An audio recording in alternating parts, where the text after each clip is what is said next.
Welcome to the CBS Radio Mystery Theater Archives, the only YouTube channel which has the original classic episodes of the CBS Radio Mystery Theater in order with no ads.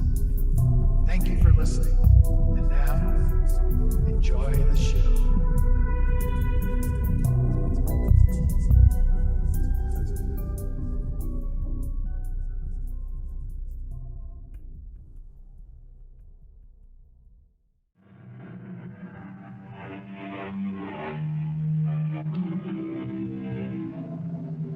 Come in.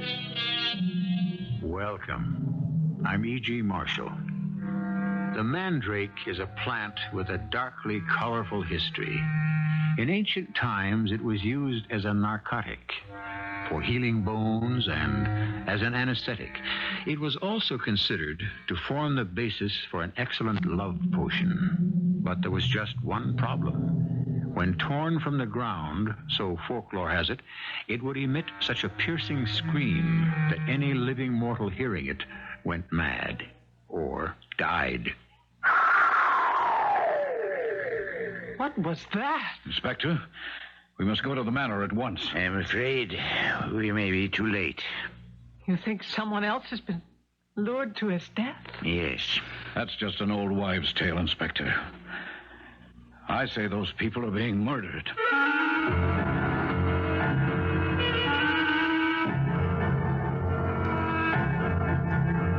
Our mystery drama, The Shriek of the Mandrake, was written especially for the Mystery Theater by Percy Grainger and stars Anne Williams. I'll be back shortly with Act One. There is no remedy for love but to love more, said Thoreau. It's a pretty sentiment, but hardly helpful to the person who finds himself or herself ensnared in a destructive affair in which the only possible happiness can be escape. But how does one escape from the headstrong and irrational demands of the heart? New relationships? Travel? Work? Our story is about a prominent young woman who would seem to have all these distractions going for her. Good evening. I'm Virginia Stewart. Yes, I recognize you from your films. Come right in. Oh, thank you. You must be Mr. Coombs. Oh, what a lovely, quaint little inn this is. You know, this is my first triptych. Your room is upstairs. That all the baggage you have? Yes.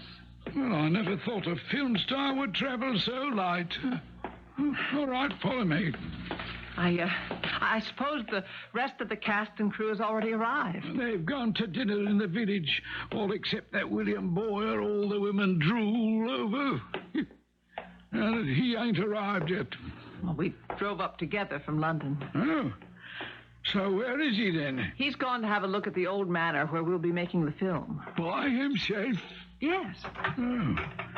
If he knows what's good for him, he won't stay there long. Why? Here's your room. The bath's at the end of the hall, and sorry for the inconvenience. Oh, you're not happy we're here, are you? No, I'm not. This was a peaceable place before you and your film crew showed up.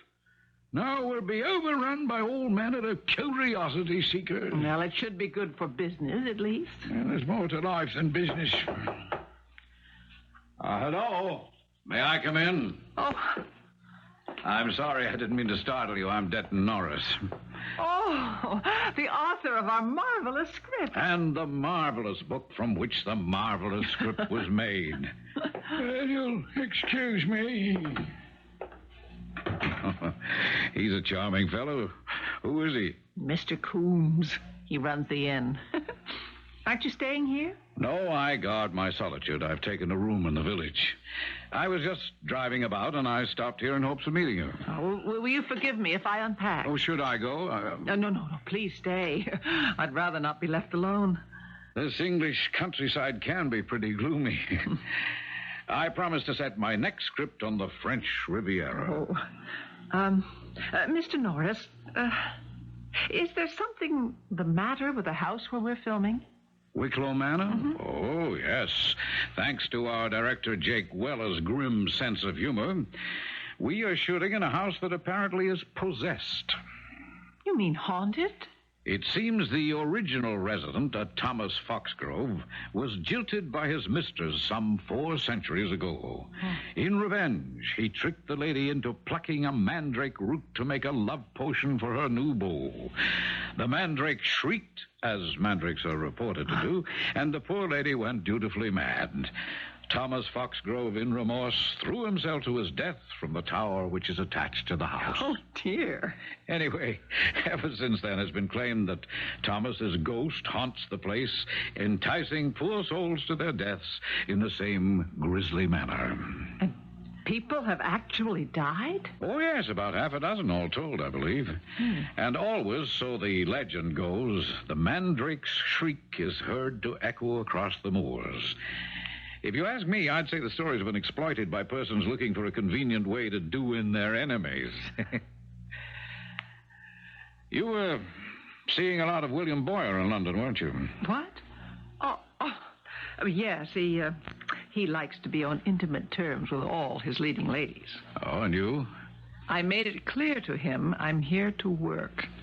The last thing I want now is an emotional attachment. In that case, you have nothing to fear from the legend of Wicklow Manor. Why? Well, apparently the only people vulnerable to the ghost's suicidal invitation are those unhappy in love. Oh. Something wrong? No, nothing. Oh, but something in your suitcase there, that photograph. It's only... I didn't know it was there. It's just the sort of thing he would do. That's a handsome man. No, I'm afraid the photograph doesn't tell the full story. He's your boyfriend? Was. You don't sound very convinced. Well, Larry is the kind of person one can't easily forget. He was demanding, self-centered, ruthless. But utterly charming. Yes. I think I know the type. Impossible, but irresistible. Worst of all, he was impossibly jealous. Oh, please, let's talk of something else. Oh, I am so nervous about starting this new film. I've never worked with Jake Weller before. Is he anything like his reputation? Well, if you like to play poker and shoot pool, the two of you will get on just fine. Oh, Mr. Norris, I think you've written a beautiful script. It's rare, even in this day and age, to find a story in which the heroine controls her own destiny. Well, thanks. I try to keep up. Well, I'm the one who owes you thanks. It was your script that finally gave me the courage to confront Larry. I guess I'd known all along it could never work out between us. And his kind is incapable of forming genuine attachments. But he's so passionate and persuasive. Miss Stewart, are you in there? Who's that? Sounds like Jake Weller, our director. I'll get it. Hello, Jake. Denton, what are you doing here? Oh, I came by to introduce myself to Miss Stewart. Inspector, come on up. I've got 2 of them. Inspector? Jake, what's wrong? It looks like we're going to have a delay in our shooting schedule. Oh, in here, Inspector. This is Denton Norris. He wrote the script, and that's Virginia Stewart. She's an actress. This is Inspector Havisham. He's the local constabulary. Well, is something wrong? William Boyer is dead. What? What happened? It appears to have been a suicide, Miss Stewart. Suicide? William Boyer? He was found at the base of Wicklow Tower. He fell? So it seems. Miss Stewart, Mr. Weller says that you and Mr. Boyer drove up together from London. Yes. You were probably the last person to see him alive. What sort of spirits was he in? Oh, he was very excited about starting work tomorrow. What about his personal life? His personal life? Well, anything that might possibly have been a source of frustration? No. I'll tell you exactly what happened, Inspector. He was murdered. An athletic guy like Boyer wouldn't slip. And he was too healthy-minded to take his own life. Murder is, of course, a possibility. Mr. Norris, Did you know the deceased? Well, Boyer starred in my last script, but I don't kill people for failing to understand my characters, Inspector.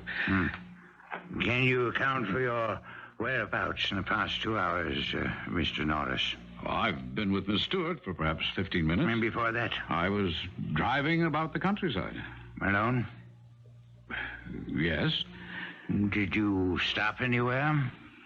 Is there anyone who might be able to verify your movements? Why, no, Inspector. There isn't.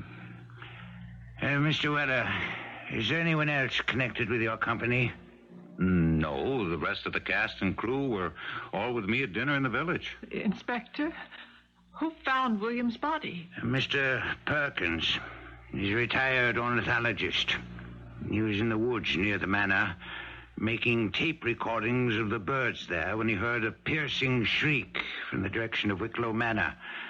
Went to investigate and found the body. Well, did Mr. Perkins get a recording of this shriek? He did. He gave it to me here in his tape machine. Could we hear it? Certainly.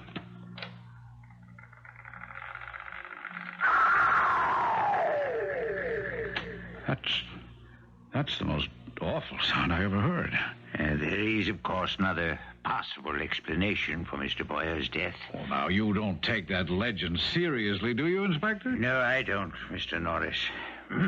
Mr. Weller, if you'd be so kind as to furnish me with a tape of Mr. Boyer's voice, I'll run a voice scan of his voice to compare it to the scream.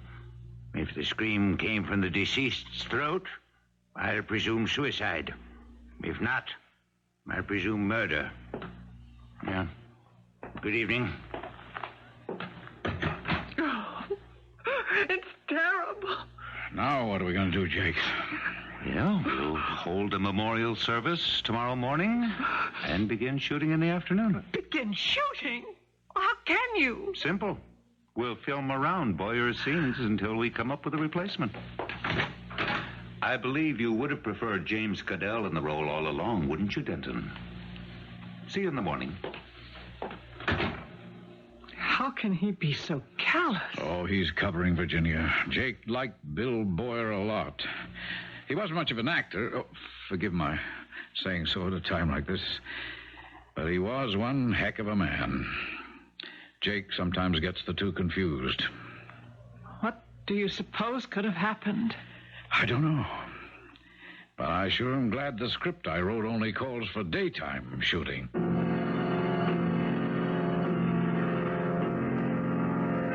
Cut. Well, finally, we got a take we can print. It's a wrap. I'm sorry, Mr. Weller. I found it very hard to concentrate today. It's okay. I understand. Go back to the inn and get a good night's sleep. Well, there's our wandering screenwriter. I wonder what local phenomena he's been observing today. Jake, Virginia, I've just been to the police station. They ran a test on that tape. It wasn't Boyer's voice. So I was right. He was murdered. Unless you want to believe that legend. Virginia, could I speak to you for a moment? I'll see you two later. Virginia, there's something I think you ought to know. What is it? It was publicized that you were seeing a lot of Boyer last week in London, wasn't it? Of course. There are always photographers around. Why? Well, I was having lunch today in one of the pubs in the village. I noticed a man talking to the bartender, and I knew at once that I'd seen his face before. Where? In that photograph you found in your suitcase. Larry?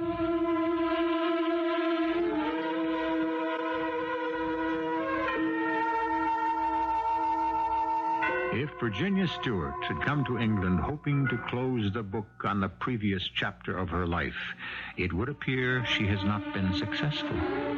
One of the main characters, it seems, has no intentions of retiring quietly from the scene. Yet Virginia is determined to have him out of her life once and for all. At least, that's what she says. I shall return shortly with Act 2.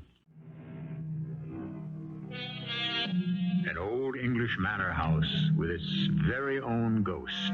A ghost reputed to have the ultimate persuasive power, that of enticing certain suggestible persons to their deaths. A young woman attempting to put behind her an unhappy love affair, one man dead in the precise manner prescribed by legend, another man fleetingly glimpsed who might be the woman's estranged lover. We enter Act 2 with a number of possibilities. Oh, Mr. Norris, you have to be mistaken. It couldn't have been Larry you saw. Virginia, I don't forget faces. Observing people is second nature to me. But Larry is in California. Besides, you only saw his photograph. Look, be honest with me. Is the photograph a good likeness? Well, yes. And is this the sort of thing he would do, follow you like this? No, he's not the kind to give up easily, Mr. Norris. He's very proud. When I told him our relationship was over, he reacted as if I'd insulted him. Then he tried to ply me with doubts. He told me he was in my blood, that I might hate him, but I would never stop loving him. And? I don't know. It was never easy with Larry, but it was never boring either. If he really is here, Mr. Norris, I don't know what I'm going to do. I never thought he'd go so far as to follow me to England. Would he go so far as to commit murder? You think he might have had something to do with William's death? Virginia, you told me yourself he was insanely possessive. I didn't say insanely. And it was in the society pages of all the London papers that you and Boyer were seeing each other. Yes, but there was nothing romantic about it. Larry wouldn't have had any way of knowing that. I even remember reading an interview you did in the Morning Telegraph, in which you stated you thought your working relationship with William Boyer was going to be better than any of your previous male co-stars. Now, what kind of effect would a statement like that have had on Larry? But the inspector said it was suicide. The scream on that tape recorder didn't come from Boyer, remember? That means it had to come from someone else. Or something else. Now, you don't believe Thomas Foxgrove's ghost really inhabits that tower, do you? I went up there today. Virginia, Jake gave specific orders that no one was to go into that tower until we had the film. I know, but I couldn't resist. Something seemed to draw me there. There is something up there. I felt it. Well, you were foolish to go. I stood there in front of the French windows where William must have stood just before. I felt my gaze being pulled down. Oh, you were just dizzy, that's all. That tower's 5 stories high. I kept thinking of the legend, that only those who were unhappy in love were vulnerable to the spirit's influence. I see. Part of you is sorry that you left Larry. The man you saw in the pub. Did you speak to him? No. Well, I want to know if it was Larry. Virginia, let's go back to your room and get that photograph. Then I'll drive us into the village and we can show it to that bartender.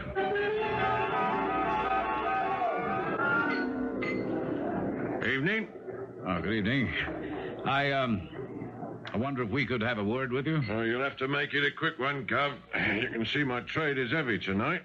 Well, I had lunch here this afternoon, and I noticed you talking to a gentleman. He was about my height, but very swarthy. Oh, I talk to a lot of people. We have his photograph here. You recognize him? He was wearing a tweed blazer with a dark turtleneck. Yes, the well-dressed chap. Had on a fancy cologne, too. It was the same man as in the picture? Yeah, I'd say so. Not likely to forget those eyes. And do you remember what you were talking about? Well, he just dropped round to thank me. He'd been asking me about places of interest here in the Shire. Oh, this wasn't the first time you'd seen him now. Oh, no. He'd been in a couple of days ago, making all manner of inquiry. But he's not from these parts. No? I'd say he was an American. Are you certain of that? Oh, yes, ma'am. Mr. Peaser. Yes, Mr. Peaser. What kind of inquiries was he making? Well, mostly about various buildings of interest in the area. The 8th century abbey down the road, the Blanchard House. And Wicklow Manor? Oh, yes. Oh, he seemed particularly interested in that one, especially the legend. He quizzed me real close as to the particulars of that bit of superstition. Sure. I say, ain't it awful what happened to that actor? But did he mention his name? A gentleman? No. Did he happen to mention where he was staying? No, I'm afraid not. Should I tell him you were looking for him if he comes in again? Oh, no. That's all right. Thanks, Mr. Peter. You've been very helpful. You'd be surprised how often this happens. What's that? Folks traveling abroad and seeing someone they know from back home. And you know, the funny thing is, most of the time you can tell that they'd rather not have run into each other at all.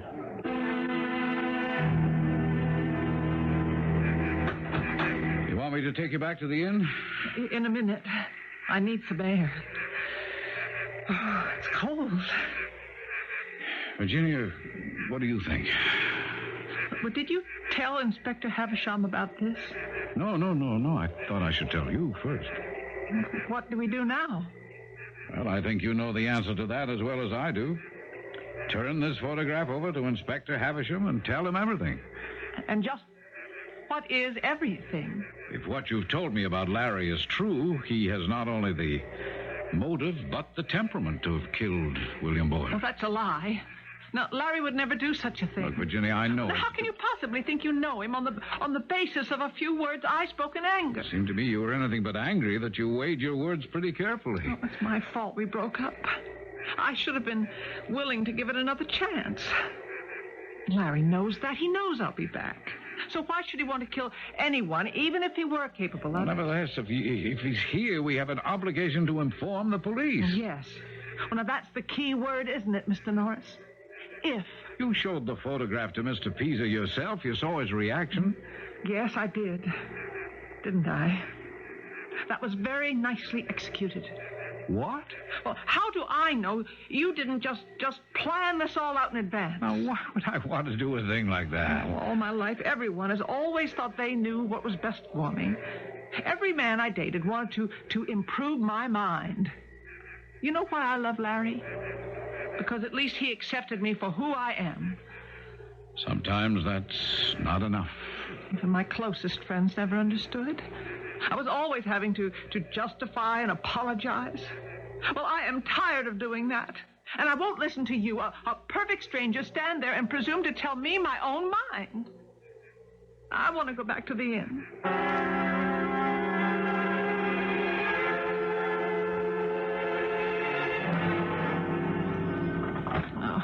I haven't had anything to eat. Miss Stewart. Oh, Mr. Coombs, you frightened me. That's obvious, all right. Well, what did you think of Wicklow Manor? I don't think I'm any happier about us being here than you are. Good night, Mr. Coombs. I've got a note for you. Who is it from? Mr. Weller. I was on my way to put it under your door. Oh, he wants to see me. That's right. His room's down the hall. Number 11. Come in. Mr. Weller? Come in, Miss Stewart. Close the door. Mr. Coombs gave me a note. Is something the matter? He's a character, isn't he? He obviously despises every one of us. Well, at least you know where you stand with someone like that, don't you? What do you mean? You don't think a great deal of me, do you? Oh, well, I've always admired your work as a director. But as a person? I don't think I've met you yet as a person. I see things that perhaps you wouldn't give me credit for noticing, Miss Stewart. Mr. Weller, I'm very tired. And I could see that you didn't think much of the way I reacted to the news of Bill's death. Well, Mr. Norris enlightened me. Norris? Mm-hmm. What'd he say? You're just not the type given to displays of sentiment. That's true. I don't wear my heart on my sleeve. Oh, excuse me. Would you care for a drink? Oh, no. No, thank you. I don't drink while I'm working. Yes. You have that reputation. What? Of turning into something of a cold fish when you're involved in a film. I have that reputation. You save all that famous Virginia Stewart appealing innocence for the cameras, don't you? You're pretty cold-blooded, Miss Stewart. In fact, I'd say we're two fish from the same pond. I think we understand each other. And I think we'll get along just fine. Is that all? There's something else we have in common. What? We're both responsible for Bill's death. What? Me, because I chose Wicklow Manor, knowing full well the truth about the place, and you, because Bill was in love with you, wasn't he? You don't really believe that legend, do you? I'm a romantic at heart, Miss Stewart. Much as that may surprise you. I believe in a great many things.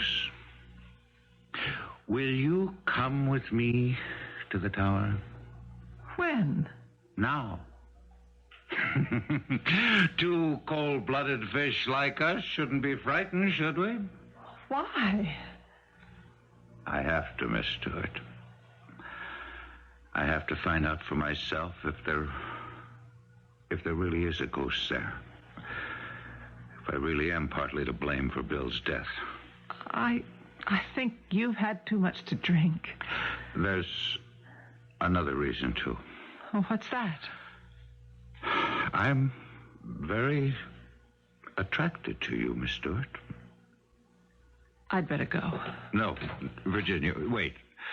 Look, I'm a very lonely man. Good night, Mr. Weller.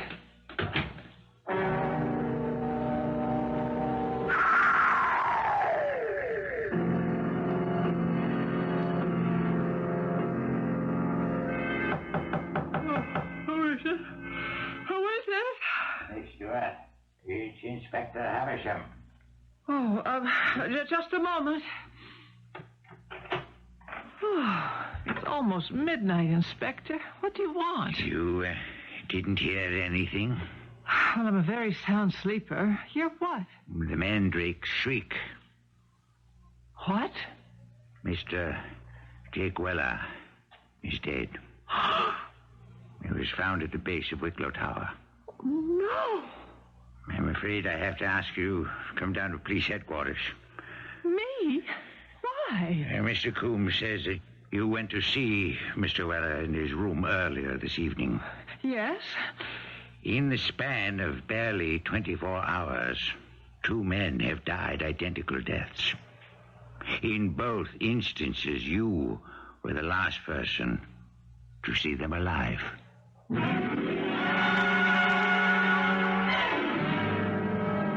Someone once said that we are fascinated by the mystery of a detective story because we are all full of crime, only we don't dare. Could it be that we're fascinated by the ghost story for a similar reason? That no matter what the scientific bent of our minds, in our inmost souls, we're all as full of superstition as our primitive ancestors. Of course, at this point, we still don't know which kind of story we're dealing with, detective or ghost. We shall find out when I return shortly with our final act. Be kind to the people you meet on the way up, because you never know who you might meet on the way down. That's an old show business maxim. We have no way of knowing if Jake Weller's and William Boyer's conduct during their rise to fame was exemplary, but more to the point, we don't know who they met on the way down, or rather, who or what they encountered at Wicklow Tower that precipitated their untimely falls.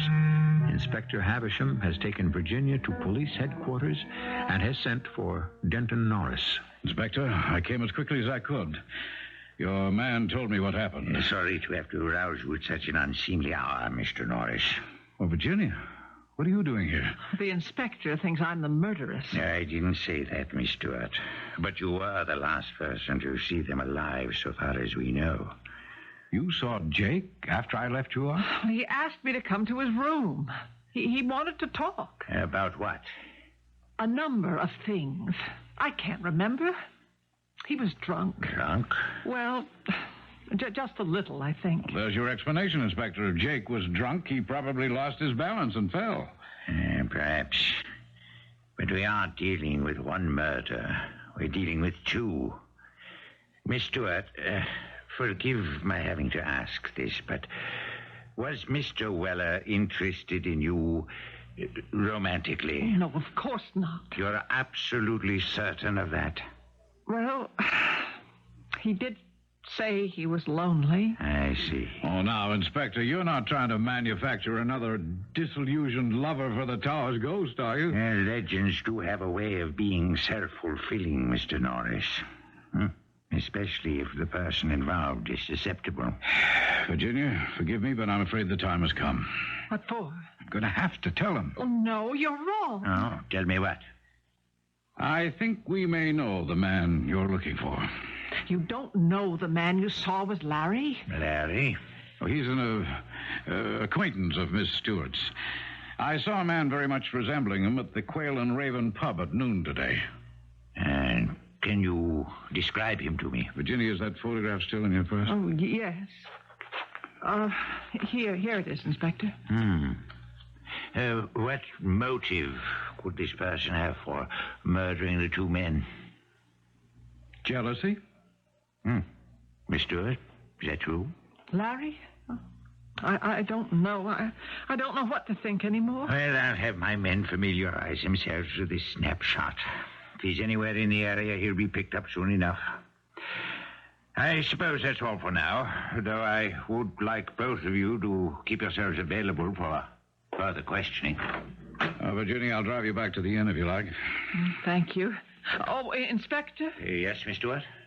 When you're finished with that photograph, could I have it back?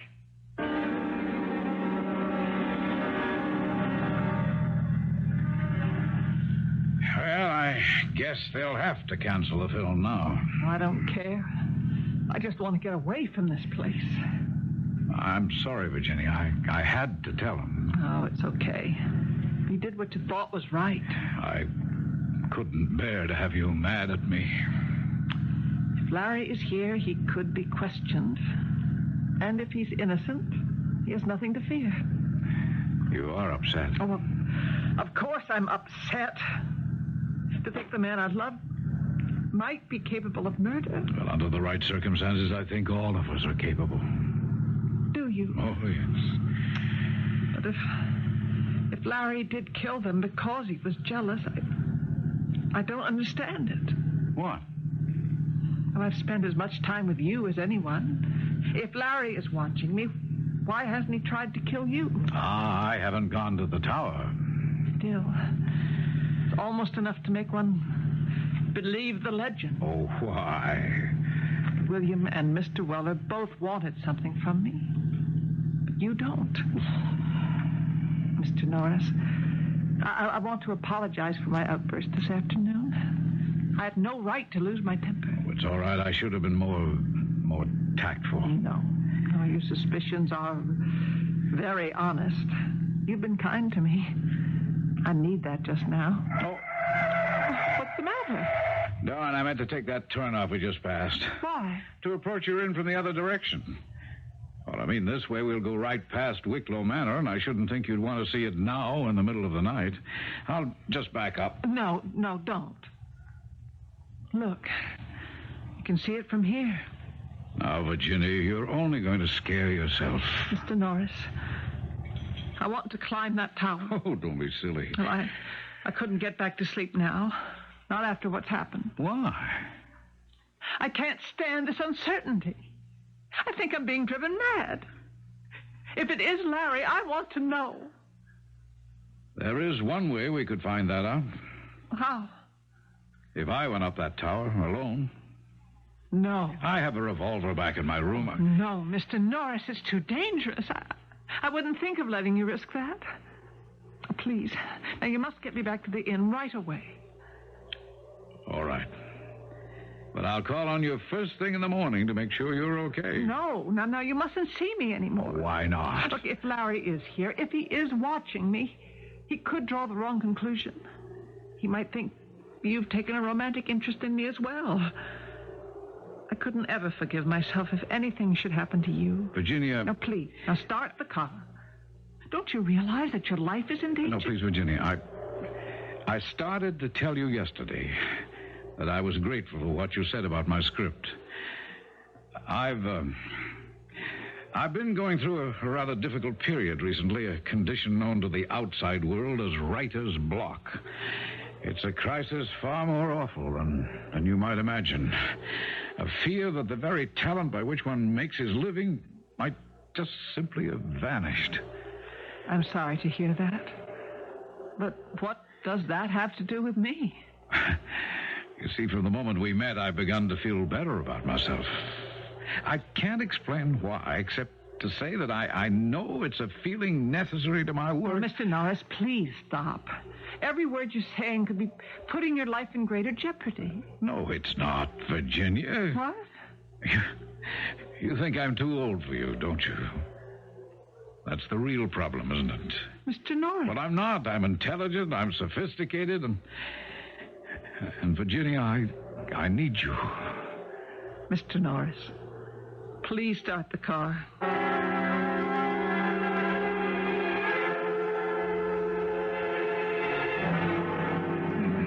Where's my key?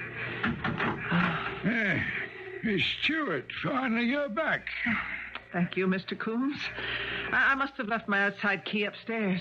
I suppose you people will have to stop making that film now, won't you? Now that you lost your leading man and your director. Well, that should make you very happy, shouldn't it? Does indeed, Jim. I'm sorry if I woke you up. Oh, that's all right. I've been waiting for you. You have? You had a caller. A caller? At this hour? That's right. He came by to see you shortly after you left with the inspector. It was a man. Oh, yes. What was his name? Well, he wouldn't say, but he left a message. He said he wanted to speak to you, and that he would be waiting in the room at the top of Wicklow Tower.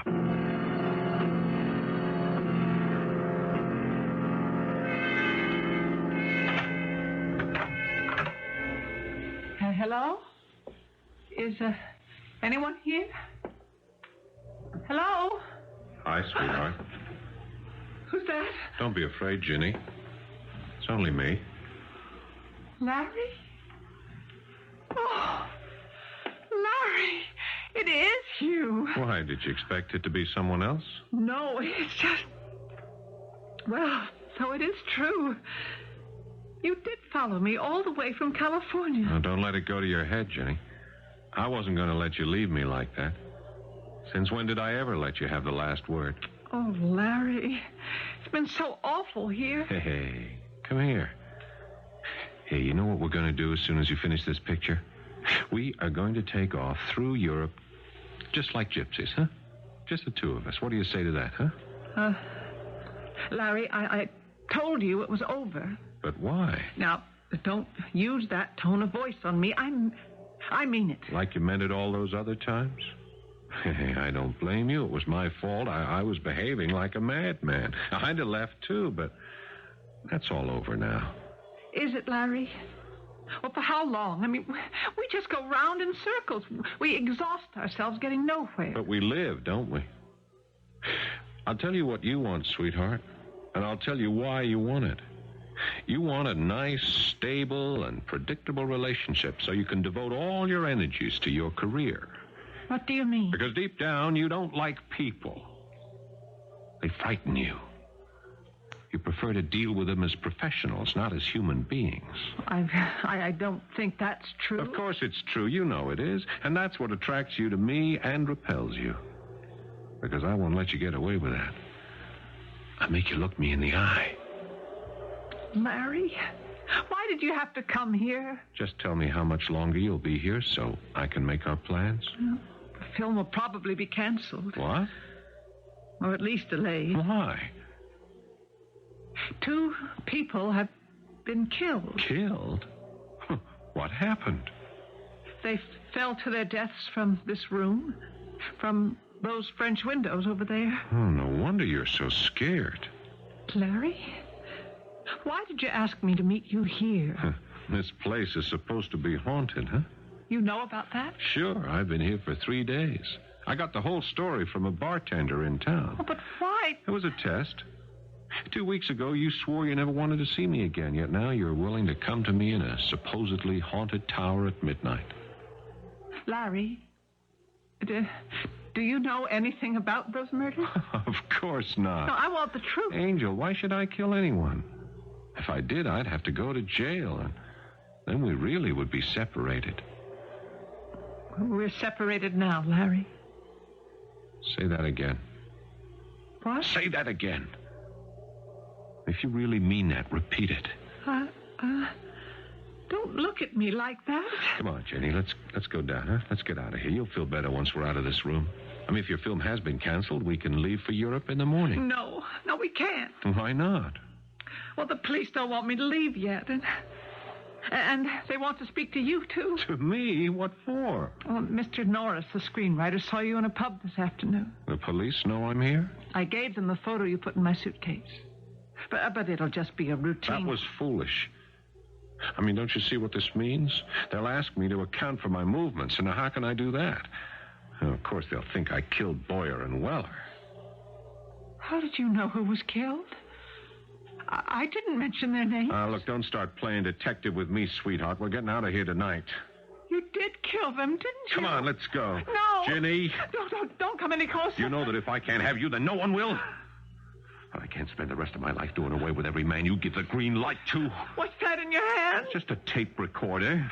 I'm afraid we're going to have to wake up the good inspector one more time. No! All right, Larry, hold it right there. What? Mr. Norris! I've got news for you, sir. The good inspector is already awake. Inspector? Be careful. The good inspector is also armed. Inspector, how did you know that? You have Mr. Norris to thank for saving your life, Miss Stewart. Mr. Norris? I went back to your inn, Virginia. Mr. Coombs told me about the message and said you'd come here, so I called the inspector at once. What made you go back? Well, as I was driving back to the village, I began to think about my outburst, and I realized if my feelings for you could make me act foolishly, your feelings for Larry could do the same. And I had a feeling that the night was not over yet. Now it is. Yes. Now it is.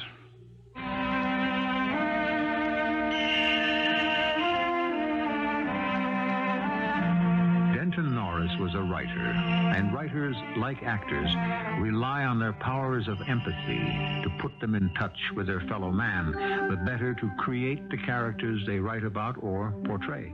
In this case, empathy was also responsible for saving Virginia Stewart's life. But what about her almost fatal attraction to Larry? A final word on that in a moment. What is it that sometimes attracts us to the sinister in people? Excitement? Danger?